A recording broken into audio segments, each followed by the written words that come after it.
Hello everyone, welcome back to my channel. আশা করি সবাই খুব ভালো আছেন। আজকে আমার রেসিপি হলো চম্পারন মাটন। কিছুদিন আগে আমি বানিয়েছিলাম চম্পারন চিকেন, যেটা আমি বানিয়েছিলাম দেশি মুরগি দিয়ে। তো আমার মনে হলো মাটন দিয়েও আজকে রেসিপিটা ট্রাই করি, নিশ্চয়ই ভালো হবে খেতে। তো আজকে আমি বানাতে চলেছি চম্পারন মাটন। আর এই রান্নার বিশেষত্ব সবকিছু দিয়ে ম্যারিনেট করে হাঁড়ির মধ্যে দিয়ে দিলেই কিন্তু রান্নাটা হয়ে যায়। তো খুব সহজভাবেই রান্নাটা হবে। তো চলুন দেখে নেওয়া যাক কিভাবে আজকের এই স্পেশাল রেসিপিটা আমি বানাচ্ছি।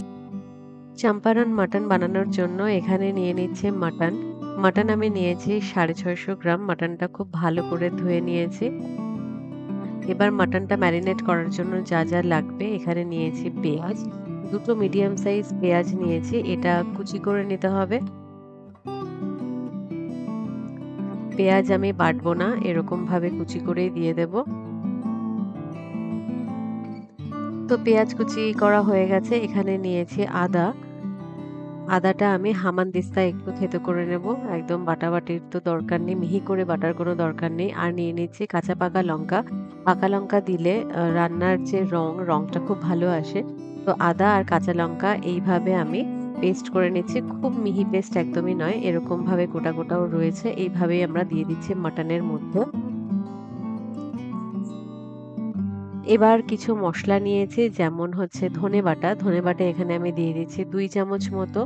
নিয়েছি শুকনো লঙ্কা বাটা আপনাদের টেস্ট অনুযায়ী, আমি 5 থেকে 6টা শুকনো লঙ্কার পেস্ট নিয়েছি। আর দিয়ে দিচ্ছি গরম মশলা বাটা, তিলে বাটা এই মশলাগুলো।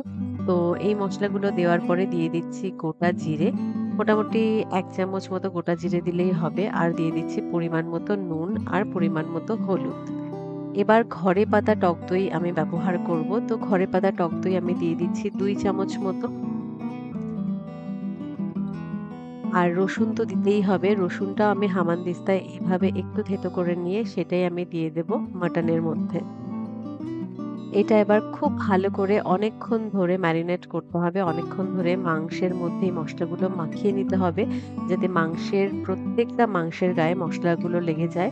এবার দিয়ে দেব কুচিয়ে রাখা পেঁয়াজ দিয়েও এটা খুব ভালো করে কিছুক্ষণ মাখিয়ে নেব। এবার একটা মশলা তৈরি করে নেব, তার জন্য দিয়ে দিচ্ছি 1 চামচ গোলমরিচ আর 1 চামচ জিরে। এটা একটু শুকনো খোলায় রোস্ট করে নিয়ে যখন জিরের কালারটা চেঞ্জ হবে তখন এটা গুঁড়ো করে নেব, তাহলেই আমাদের এই রোস্টেড মশলাটা তৈরি হয়ে যাবে। আর নিয়ে নেব 1 কাপ সর্ষের তেলটাও গরম করে নিতে হবে, গরম করে তারপরে মাটনের মধ্যে এটা দিতে হবে। তো সর্ষের তেলটাও আমি গরম করে নিচ্ছি। এখানে এই যে রোস্টেড মশলাটা আমি দিয়ে দিলাম। এবার দিয়ে দেব গোটা পেঁয়াজ। এখানে ছোট পেঁয়াজগুলো আমি গোটা বেশ কয়েকটা নিয়েছি, এটা না খেতে খুব ভালো লাগে। গোটা রসুনও আমি ব্যবহার করব। আর এখানে দিয়ে দেব গরম করে রাখা সর্ষের তেল। এবার খুব ভালো করে ম্যারিনেট করে এটা 2 ঘন্টা মিনিমাম রেখে দিতেই হবে ঢাকা দিয়ে। 2 ঘন্টা পর এটা এবার মাটির হাঁড়িতে দিয়ে দেব। তো মাটির হাঁড়িতে প্রথমে একটু সর্ষের তেল মাখিয়ে নিতে হবে, তারপর মাটনটা দেব। তো এই যে মাটনটা এবার দিয়ে দিচ্ছি মাটির হাঁড়ির মধ্যে। অর্ধেকটা মাটন দেওয়ার পরে আমি দেব হচ্ছে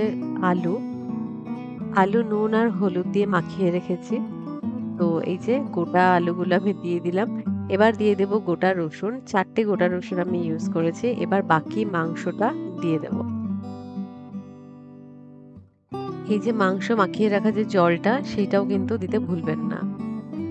এবার দিয়ে দিচ্ছি একটু গোটা গরম মশলা, একটা শুকনো লঙ্কা, আর দিয়ে দেব 1/2 কাপ মতো জল।